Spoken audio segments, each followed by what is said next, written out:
सिमरन और राज दोनों एक ही मोहल्ले में रहते थे। बचपन में साथ साथ खेलते, स्कूल जाते। दोनों के परिवारों का आपस में भी प्यार बहुत था, इसलिए मेला देखने जाना हो, रामलीला देखनी हो या फिर कभी कभार सिनेमा जाना हो तो दोनों परिवार इकट्ठे ही जाते थे। सिमरन के परिवार में उसकी दादी को मिलाकर कुल 5 मेंबर थे। उसके पिताजी पेशे से एक टीचर थे और माँ हाउसवाइफ थी। सिमरन से छोटी उसकी एक बहन थी जिसका नाम खुशी था। बहुत ही संस्कारी परिवार था। दादी सुबह शाम भजन कीर्तन कर परमात्मा का नाम जपती रहती। सिमरन की माँ सुशीला जी एक कुशल गृहिणी होने के साथ साथ अच्छी माँ भी थी। उन्होंने अपनी दोनों बेटियों को हर अच्छे बुरे की शिक्षा दी थी। घर बार किसी भी तरह की समस्या उन्हें होती तो माँ से बात करके झटपट हल मिल जाता था। सिमरन ने 8वीं में ही तय कर लिया था कि उसे आईपीएस ऑफिसर बनना है। पढ़ाई में वो बहुत इंटेलिजेंट थी।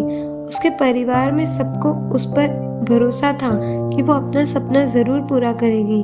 आंखों में ऑफिसर बनने का सपना पाली सिमरन बड़ी हो रही थी।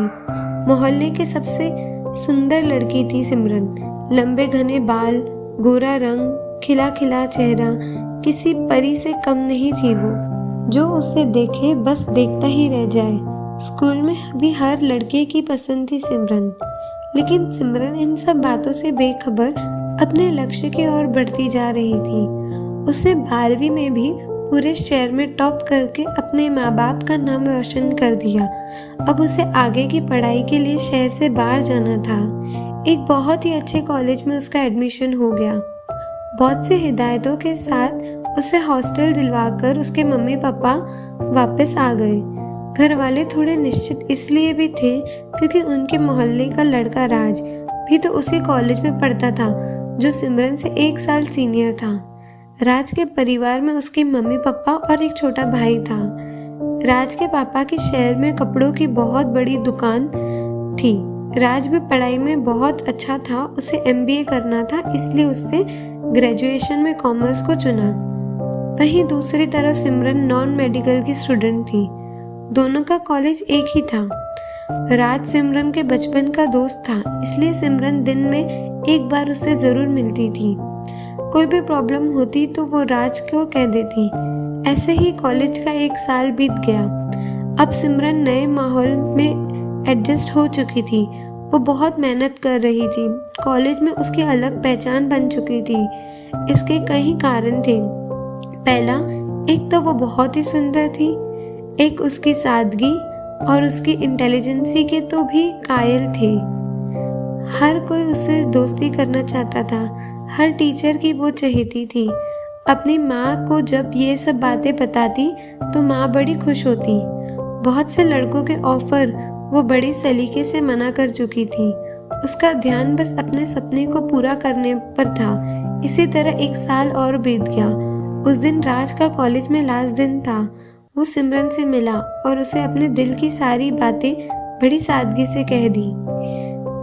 राज ने कहा, मुझे पता है कि तुम्हारी खूबसूरती से इम्प्रेस होकर लड़के आए दिन तुम्हें प्रपोज करते रहते हैं, लेकिन मैं सच कह रहा हूँ, मैं तुम्हारी सादगी को बचपन से ही पसंद करता हूँ। पहले मुझे लगा ये महज एक लगाव होगा जो अक्सर युवावस्था में होता ही जाता है, लेकिन जैसे जैसे मैं मैच्योर हुआ समझ आया कि ये प्यार है। कई बार तुमसे कहना चाहा, लेकिन डरता था कि प्यार के चक्कर में कहीं तुम्हारी दोस्ती से भी हाथ धो न बैठूं। यकीन मानो, अगर तुम इतनी खूबसूरत भी न होती तो भी मैं तुम्हें इतना ही प्यार करता। सिमरन उसे एक टक देके ही जा रही थी। बीते सालों में न जाने कितने लड़कों को ना बोल चुकी थी, लेकिन राज का अचानक इस तरह से अपने प्यार का इजहार करना उसे कुछ समझ नहीं आ रहा था कि क्या कहे। फिर भी राज को जवाब तो देना ही था। सिमरन ने कहा, राज, तुम बहुत अच्छे लड़के हो। तुम जिसे मिलोगे वो लड़की बहुत भाग्यशाली होगी, लेकिन तुम तो अच्छी तरह जानते हो मुझे मेरे सपने पूरे करने हैं, लाइफ में कुछ करना है। प्यार व्यार के चक्कर में पड़ गई तो कुछ नहीं कर पाऊंगी। राज ने कहा, कि कौन कहता है तुम अपने सपने पूरे ना करो। तुम वो सब करो जो करना चाहती हो। मैं अपने मन की बात तुम्हें आज भी नहीं कहता, लेकिन मुझे एमबीए करने के लिए लंदन जाना है। जाने से पहले तुम्हें सब कह देना चाहता था। मैं तुम्हारी हाँ का इंतज़ार करूँगा सिमरन। इतना कहकर राज वहाँ से चला जाता है।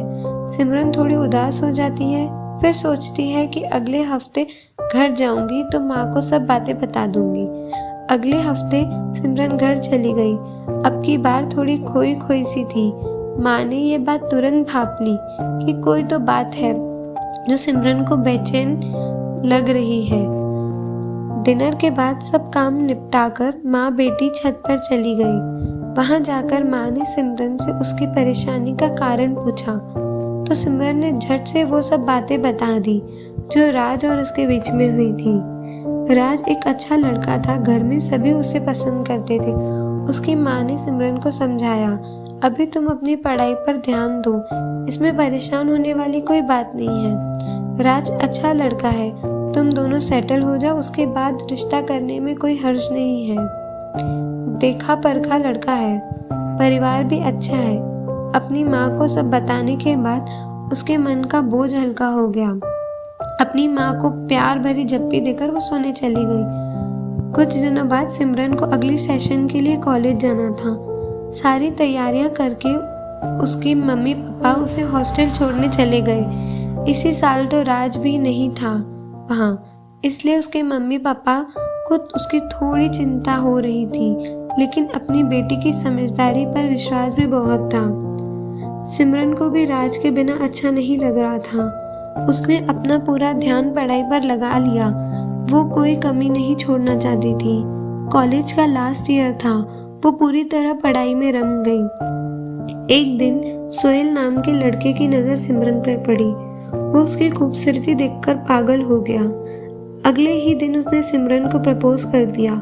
सिमरन ने बड़े सही सलीके से उसे मना कर दिया, लेकिन अमीर घर का इकलौता साहिबजादा तो जिद पर अड़ गया कि उसे तो सिमरन किसी भी कीमत पर चाहिए।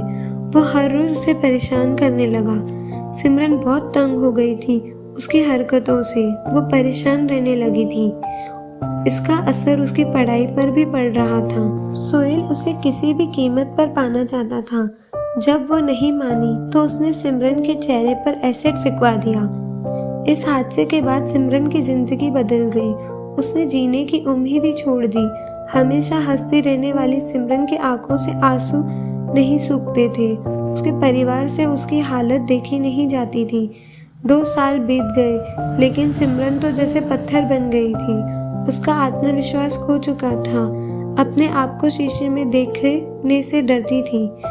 इन्हीं सब के बीच राज का आना हुआ।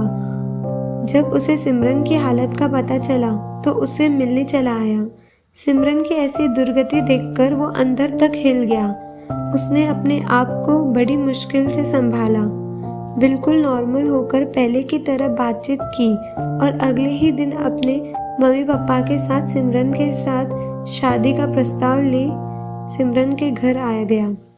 सिमरन के परिवार वाले उनकी अच्छाई से अभिभूत हो गए। सिमरन ने राज से अकेले में बात करने की इच्छा जताई। सिमरन ने राज से कहा कि तुम क्यों अपनी जिंदगी बर्बाद कर रहे हो? तुम्हें तो एक से एक लड़की मिल जाएगी। राज, तुम्हें मुझसे सहानुभूति है, तुम इसलिए मुझसे शादी कर रहे हो ना?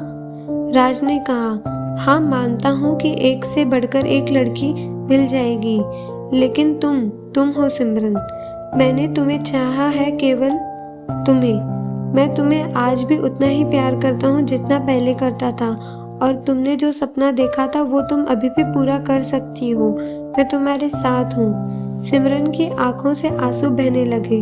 वो राज के गले लगकर खूब रोई। रोते रोते कह रही थी, मैं दुनिया की सबसे खुशनसीब लड़की हूँ जो तुम जैसा हमसफर मिला। दोस्तों, यही तो सच्चा प्रेम होता है, जो परिस्थितियाँ बदलने पर भी ना बदले, जो रंग रूप नहीं केवल मन देखे। आपको ये कहानी कैसी लगी हमें कमेंट के माध्यम से ज़रूर बताएं, और हमारे चैनल को सब्सक्राइब करना और इस स्टोरी को लाइक करना ना भूलें।